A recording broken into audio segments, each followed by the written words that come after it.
Guys, yang tadinya publik apatis terhadap sistem penegakan hukum di Indonesia, terkhusus sistem peradilan, itu kemudian diberikan harapan baru melalui putusan Hakim Eman Sulaiman yang memenangkan pra-peradilan Peggy Setiawan beberapa waktu lalu.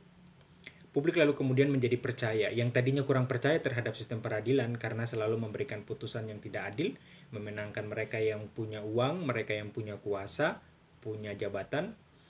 Tapi kemudian ada secercah harapan saat Peggy Setiawan dimenangkan dalam sidang pra-peradilan.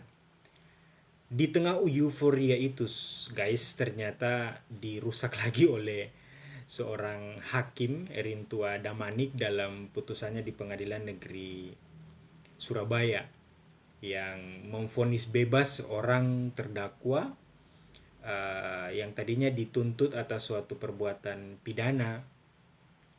Dia dengan kekasihnya yang kemudian kekerasan itu menyebabkan kematian dari kekasihnya sendiri. Nah, ini yang kemudian menimbulkan semacam apatis baru lagi gitu.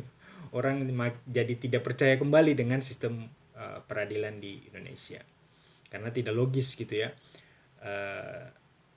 Masa hanya karena miras kemudian pacar dari terdakwa itu tulang rusuknya patah gitu.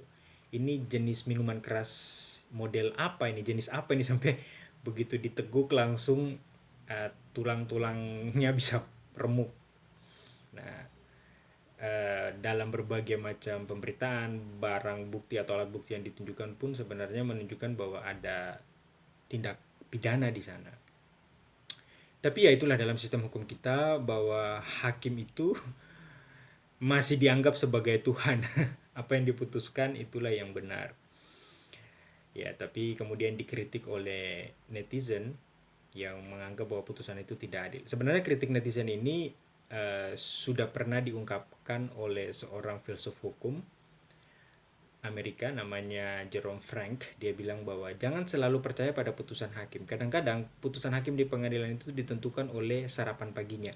Jika yang dia makan di sarapan pagi itu adalah sesuatu yang enak, maka putusan di pengadilan akan enak. Tetapi kalau yang dia makan itu tidak enak, pasti putusannya tidak enak, tidak adil, dan itu menyakiti masyarakat.